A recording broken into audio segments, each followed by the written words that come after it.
Hi, Joe. We'd like to thank you for your time and for the opportunity you've given us to consult with you and your team. And we're so excited. We have a great presentation prepared for you today. We've based it on Lencioni's 5 dysfunctions of a team. And members of our group have tackled each of these dysfunctions for you. And they're going to dive in and kind of give you some insight on some dysfunctions and things that we've seen within your group. And most importantly, some solutions that you can implement in order to build the camaraderie and culture and really success that you guys desire. And so we're going to start it off with trust. Terry's going to break that down for you. But trust is really the foundation of team success. Without it, nothing can really happen within your team. And we're going to break down vulnerability-based trust for you. That's not really the trust that a lot of people think about when they think about trust, but vulnerability-based trust is being able to voice your opinion, being able to open up to your team, being able to just be vulnerable. And that's not easy to do, but when a team has that type of trust, great things can happen. So Terry's going to give you some great exercises and things that you guys can do to build that trust. And from there, we'll go over to Heather.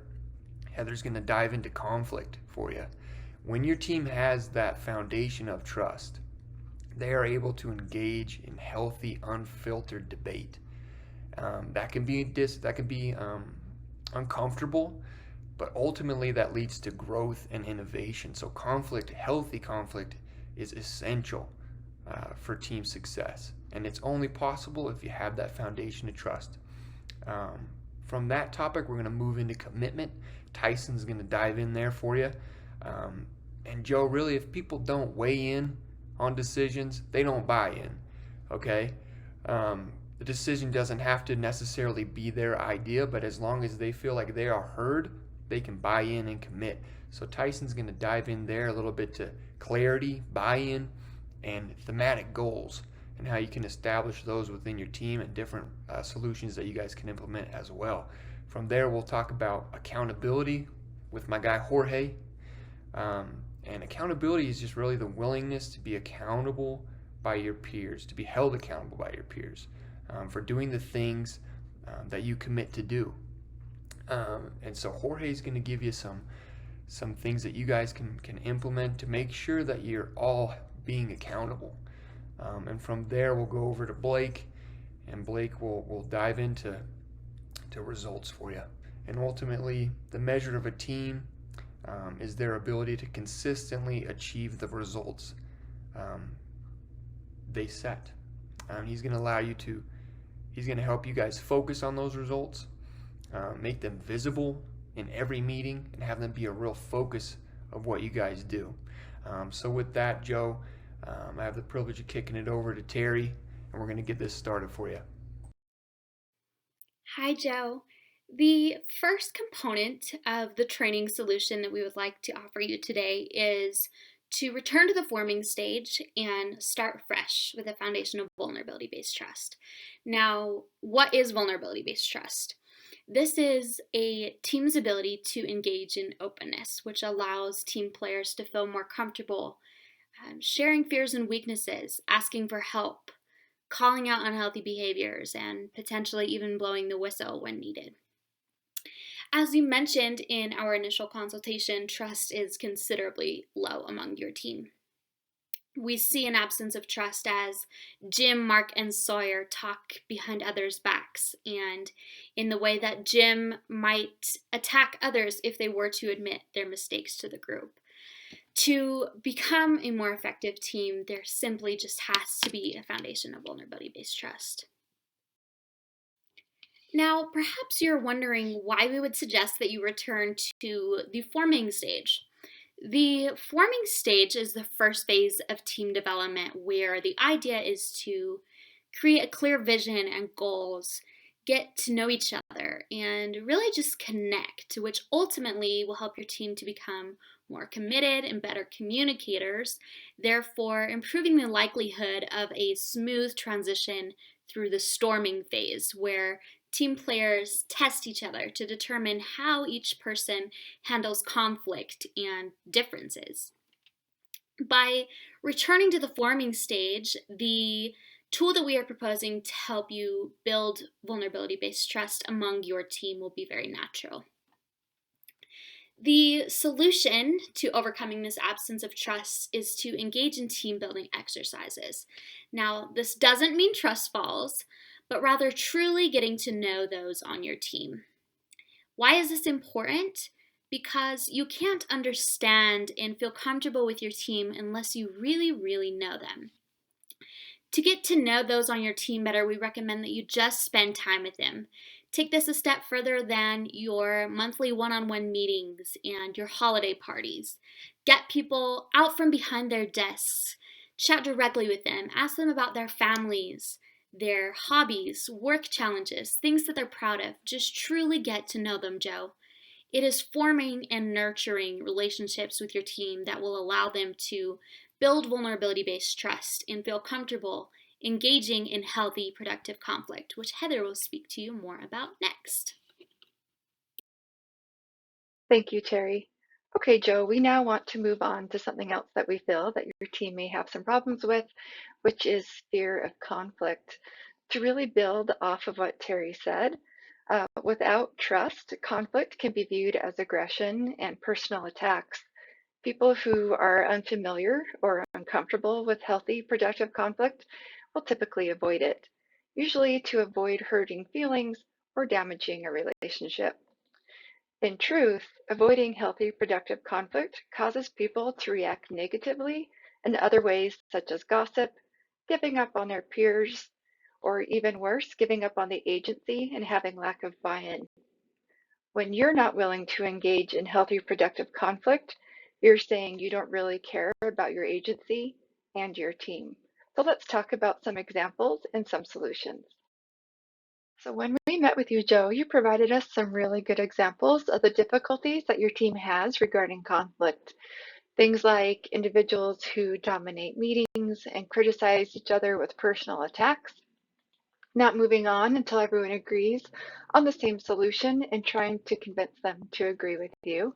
Many times this means that the individuals on your team will simply state they agree when they don't, or they'll stay silent. You also mentioned that you yourself can be uncomfortable with conflict, which is certainly understandable and quite normal. And quite often, having difficulties with conflict is because individuals care more about being liked than caring about the team, the agency, or the results, even if they don't know that that's the reason why. Thankfully, we have several solutions that we want to present to you, one of which is a tool called Rules of Engagement. So rules of engagement are norms that you come up with as a team that helps your group know what behavior is and isn't acceptable during meetings and with each other. These are things such as not talking over others during a meeting, making sure all voices are heard, and focusing on the topic at hand and not making things personal. One of the ways that you can do that is to assign someone to mine for conflict.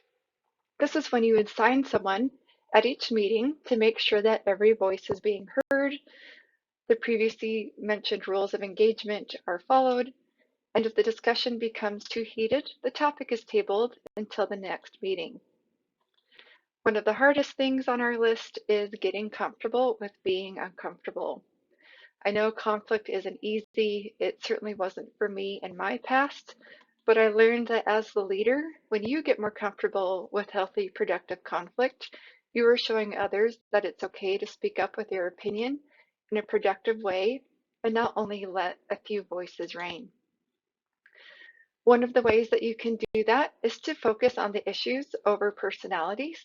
Again, if you keep things about the goal at hand and not an individual, it will make your productivity increase, your creativity increase, and it will build your team relationship and trust in each other.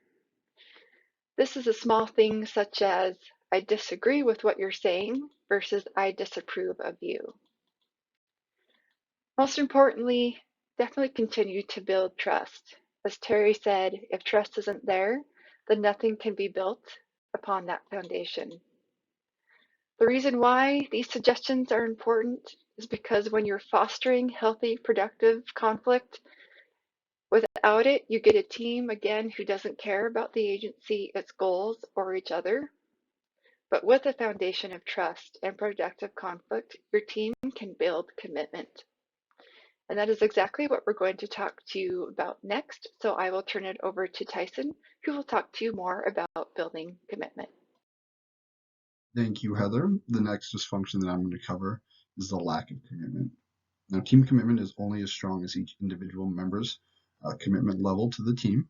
The two key components that contribute to commitment are clarity and buying in. Clarity is defined as the removal of assumptions and ambiguity from a situation. Buying in is also defined as the achievement of honest emotional support.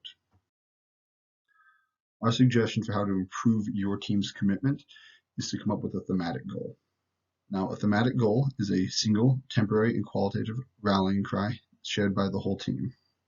They should be time-bound and shared, and then qualitatives include verbs such as improving, reducing, establishing, or eliminating. Now, we recommend changing your goal from the best insurance company to being the best insurance company by improving customer service. This would allow your team to have a rallying cry to focus on. Then the second level of this pyramid here is the temporary qualitative components of the thematic goal shared by all members of the team. Some of these suggestions here, this is how you'd want to improve your customer service. Now, some of our suggestions here could be like addressing your team morale issues.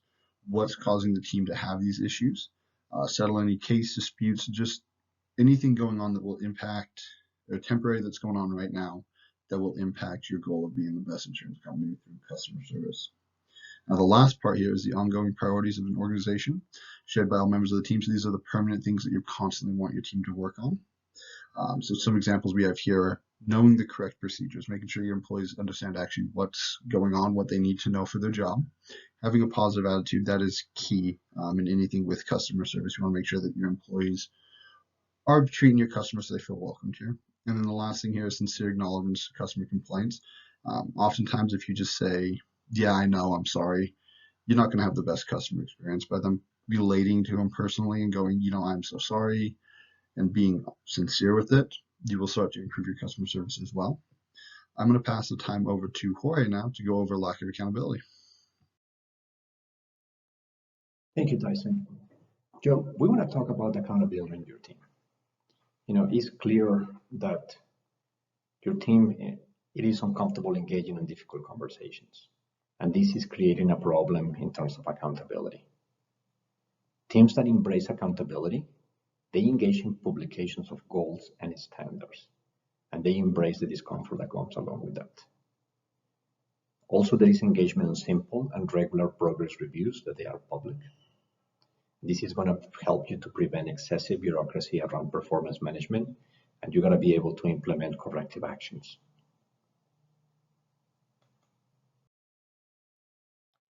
We have a few solutions.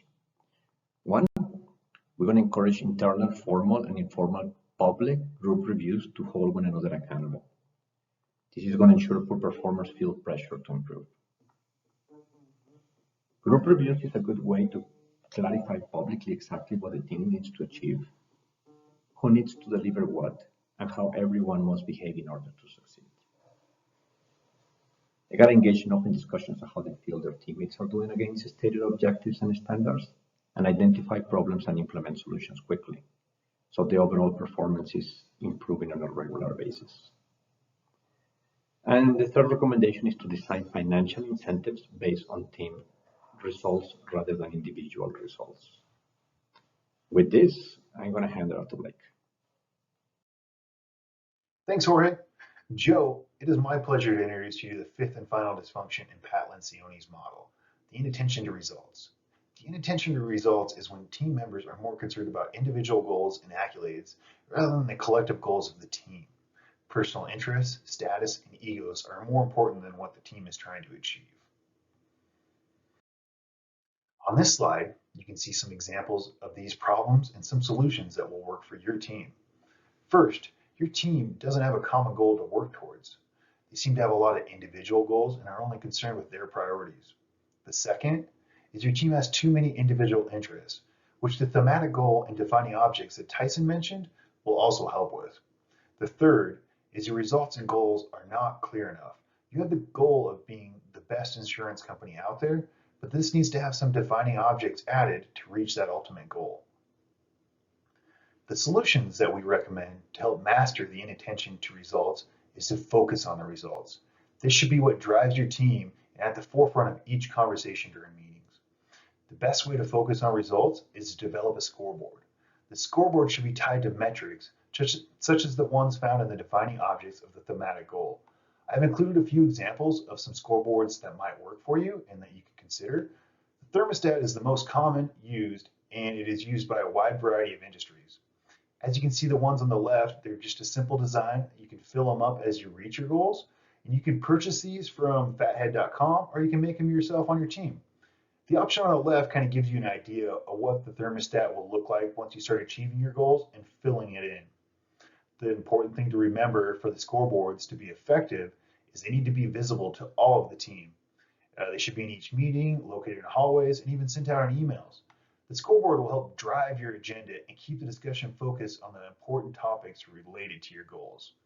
If you implement this solution, it will help you remove the statuses and egos that you currently have in your team. I appreciate your time, Joe, and I will kick this presentation back to Josh to close it out. Thank you, Blake, and everybody. That was awesome. Joe, we really hope that you've seen some merit in these solutions that we've given you. We know that they are effective. We know that they can help your team develop the trust, have healthy conflict, get the commitment that you need, enable you guys to be vulnerable, be accountable, and ultimately get the results that you desire. Terry did an awesome job breaking down trust for you and gave you some exercises that you guys can implement in order to build deeper connections within your group. Kind of go back to that forming stage to where you guys can get to know each other on a deeper level, connect, and build that vulnerability-based trust. Heather with conflict, rules of engagement, mining for conflict, being comfortable with conflict, being comfortable with being uncomfortable is something that you, Joe, need to do, and everybody in your team will be able to develop. And then continuing to build on that trust and focusing on issues as opposed to superficial things and personal issues. Tyson with commitment, clarity, buy-in, and that thematic goal is powerful. Okay, single overriding theme that remains the top priority for your team over a period of time. Single, qualitative, time-bound, shared, all very important for that thematic goal. Is going to help you guys get that commitment. Jorge with his accountability, publication of goals, standards, simple and regular progress reviews, holding everybody accountable to the things that they've committed to. Being vulnerable yourself and opening up to them and telling them what they need to fix. Blake with the results. That scoreboard is something that's very powerful. You guys can develop one of those. We can help you with that. It's going to be able to drive your agenda. You're going to have that visible in every meeting. You're going to kick off every meeting with that. Everybody's going to have that rallying cry and that overarching goal that everybody's going to be shooting for, and it's going to build that camaraderie within your team and that connection that is so important. So Joe, again, I want to thank you so much for your time, and with that, we'll leave you.